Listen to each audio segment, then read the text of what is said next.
In the heart of Westbrook City stood an old precinct, one with a history of pride and arrogance. Officers there carried themselves like untouchable kings, certain of their authority, certain of their superiority. They were used to seeing people who looked and spoke just like them. So when a black woman in a neatly pressed police uniform walked through the doors one Monday morning, the air shifted, whispers stirred, eyes narrowed. In their minds, she did not belong. They saw only her skin, her gender, her quiet confidence, and they mocked it. What they didn't know was that her presence was not a coincidence. It was destiny.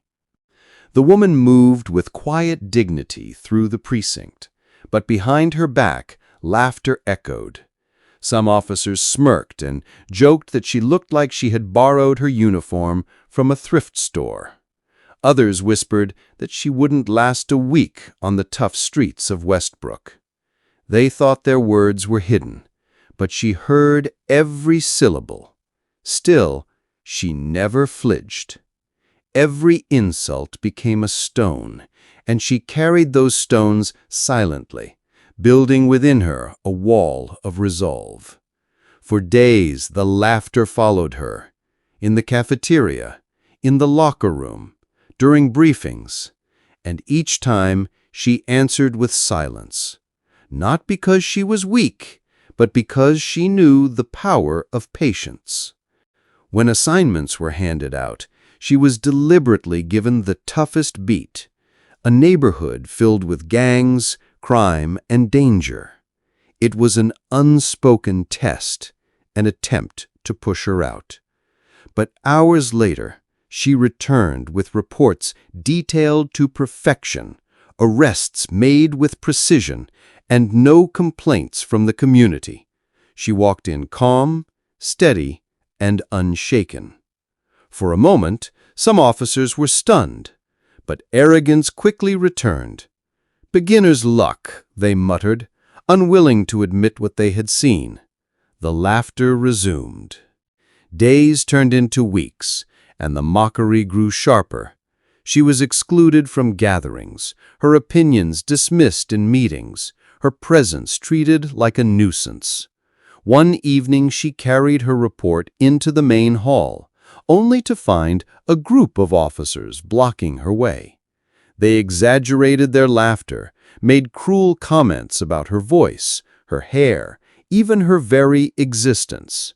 She stood still, gripping the file in her hand, her eyes calm yet burning with unspoken fire. Without a word, she walked past them. That night she sat alone in her small apartment, staring at her reflection in the mirror.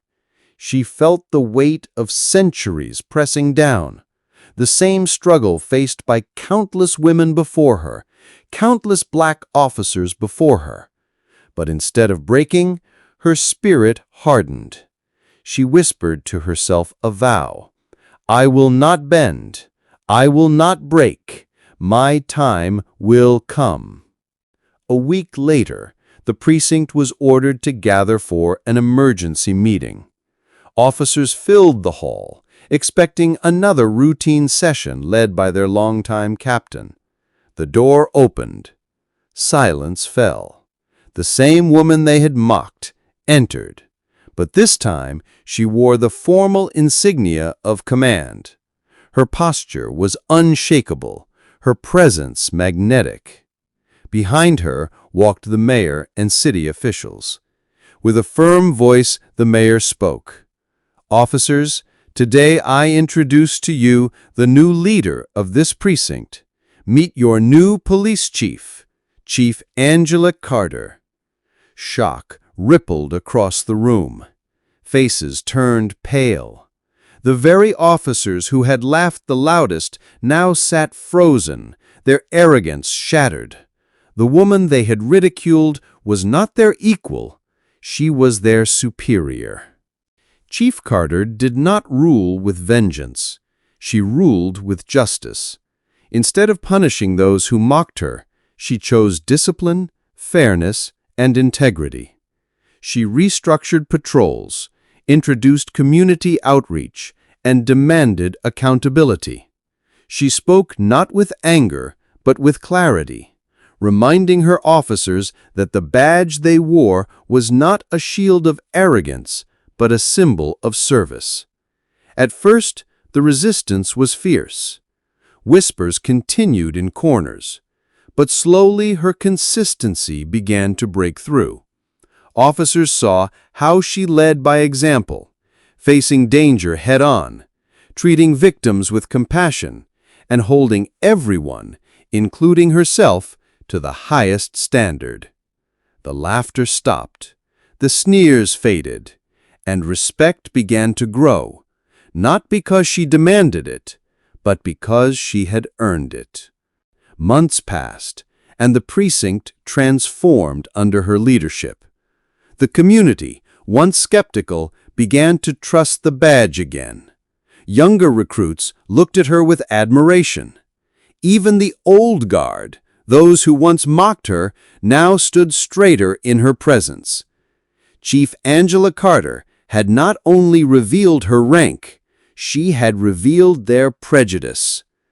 She forced them to confront their own weakness, their own fear of change, and in doing so, she left behind a legacy. No longer was she seen as the black woman in uniform. She was remembered simply as the chief, a leader who taught her officers that true authority is not measured by arrogance, but by integrity. And so the woman who walked into laughter left behind silence. Not the silence of mockery, but the silence of respect.